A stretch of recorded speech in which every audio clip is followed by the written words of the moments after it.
Rahimakumullah jami'an, sekarang kita pengobatan ain. Jadi kalau kita sudah melihat ada orang yang kena ain, sekarang kalau kita mencegah apa? Biar mata kita nggak melemparkan ain, selalu baca zikir. Barakallahu fiik. Allahumma barik, yubarikallahu alaik. Ini kalimat yang lebih sempurna. Kalimat yang lebih sempurna. Kenapa? Karena Nabi ketika berwasiat kepada Amir bin Rabi'ah yang melihat Sahal bin Hunayf kulitnya putih, lagi mau mandi di kolam, kemudian buka baju, ya. Kemudian Amir bin Rabi'ah lewat dan tersisa sarungnya aja dia pakai, sarungnya Sahal bin Hunayf, diriwayatkan dari anaknya Abu Umamah. Kemudian berkatalah Amir bin Rabi'ah, wallah ma ra'aitu kal yawm jildatal muhabba. Demi Allah, aku nggak melihat pada hari ini kulitnya laki-laki yang seperti kulitnya wanita yang dipingit, saking putihnya. Langsung dia apa? Ya talahbat. Langsung dia jatuh pingsan, nggak bisa bangun. Ya, ada yang mengatakan kejang, nggak bisa bangun. Dilaporkanlah kepada Rasulullah SAW. Langsung Rasulullah tanya, siapa yang bersama Sahal bin Hunayf? Gak ada yang lain ya Rasulullah, kecuali Amir bin Rabi'ah. Kemudian Rasulullah marah, mendatangi Amir bin Rabi'ah, apa? Fataghayyadha. Rasulullah marah. Ala ma yaqtul ahadukum akhahu. Atas dasar apa salah satu dari kalian membunuh saudaranya? Menunjukkan ain bisa membunuh. Ya, marah. Menunjukkan apa? Ain itu juga dosa dan kedzaliman. Karena bisa membunuh, bisa bikin orang sakit. Nah, kemudian Nabi SAW memerintahkan dia untuk berwudu dan air wudunya ditampung, kemudian dimandikan kepada Sahal bin Hunayf.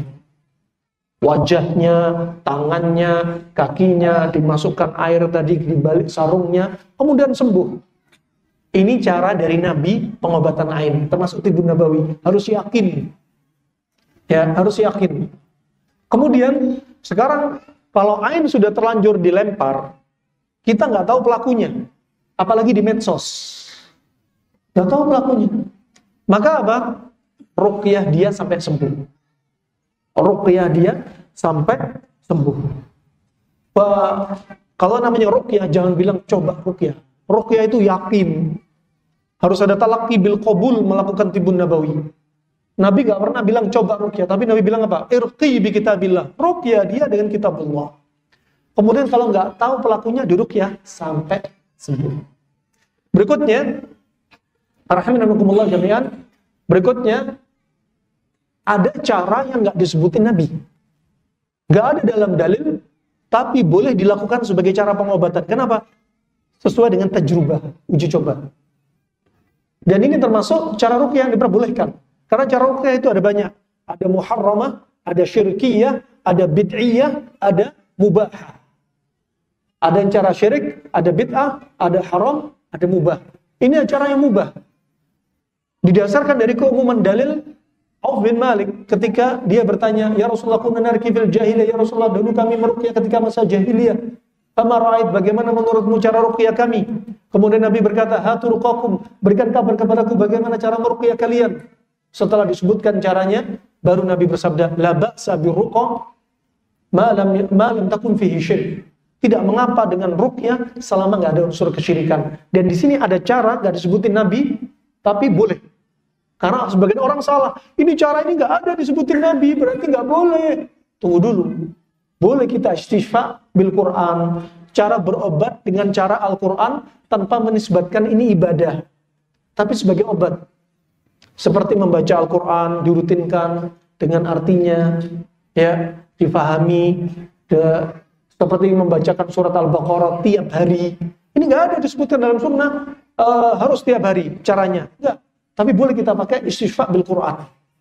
Ya. Kemudian ada cara yang juga aja saya coba sendiri, ya, kepada pasien-pasien juga. Cara ini pernah disebutkan Syekh kami, Syekh Abu Abdurrahman Fahd bin Sulaimani Al-Adni rahimahullah ta'ala. Dia menceritakan di zaman silam sampai detik ini masih dipakai cara ini.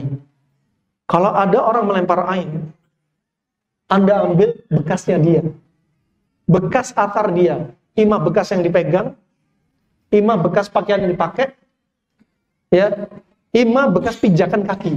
Ini nggak disebutin dalil, tapi mujarrad. Di antaranya ada misalkan orang yang melempar ain lagi nggak ada di hadapan Anda, tapi dia habis pegang sesuatu, gelas katakan. Dia udah pergi. Gelas ini bisa dimasukin air tadi diruqyah, kemudian dimandikan untuk dia. Allah bisa sembuh tanpa nisbat sunnah. Dan nggak ada dalilnya, tapi tajrubah. Ya, atau misalkan Anda pelempar ain. Istri Anda kena ain gara-gara Anda. Ya. Nah, Anda mau safar.